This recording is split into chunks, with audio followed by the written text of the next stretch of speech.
Today we're going to talk about rewarding behaviour. A big one: if you don't do X, Y will happen.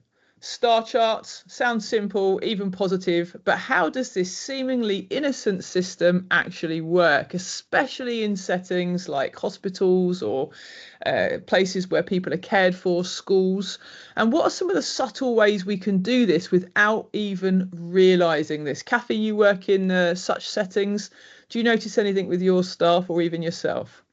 So I guess there are subtle ways that this can happen. So I think a big one can be relationally, where relationships are made dependent on people not displaying behaviours that challenge. And I guess underlying this is the idea that PBS is not about control and compliance. It should be about relational care. Yeah, and I wonder, it's that underlying dynamic, isn't it? Something about sort of subservience, trying to win an interaction, trying to make life easier for people, perhaps for me, trying to please staff.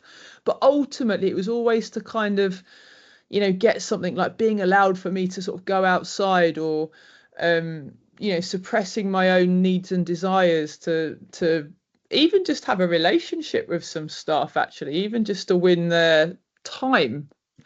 So there's also more obvious stuff like praise for doing what people wanted me to do. But I guess the question is what happens when that becomes the only acceptable behaviour? And we often forget that people have that right to self-determination. That they're in these settings 24/7, and that sometimes some of the choices that people make, I know some of the ones that I did weren't seen as wise, and so that those kind of interactions were supposed to be helpful, I suppose. I mean, there's also attention for staff, isn't there?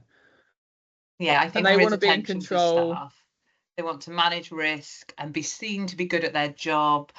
Um, And I guess there's a cultural message, isn't there, about somebody being in control or that parental model of care. And that is infantilizing for people.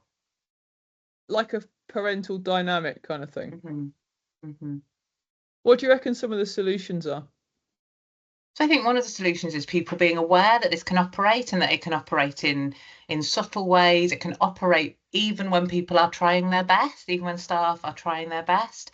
And so kind of being aware of it and people realizing that they're doing it. On yourself?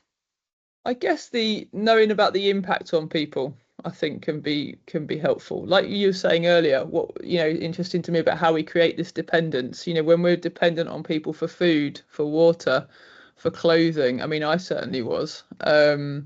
Even for me, being able to plug a device in or to go to the toilet, and I had to maintain these constant positive relationships with staff all of the time to get those basic needs met. Um, Being aware of that, I think, because it's quite a powerful position staff are in. I think as well, just realizing that everybody needs relationships, needs to be in relationship with people more when they're distressed. And so relationships cannot be contingent on behavior.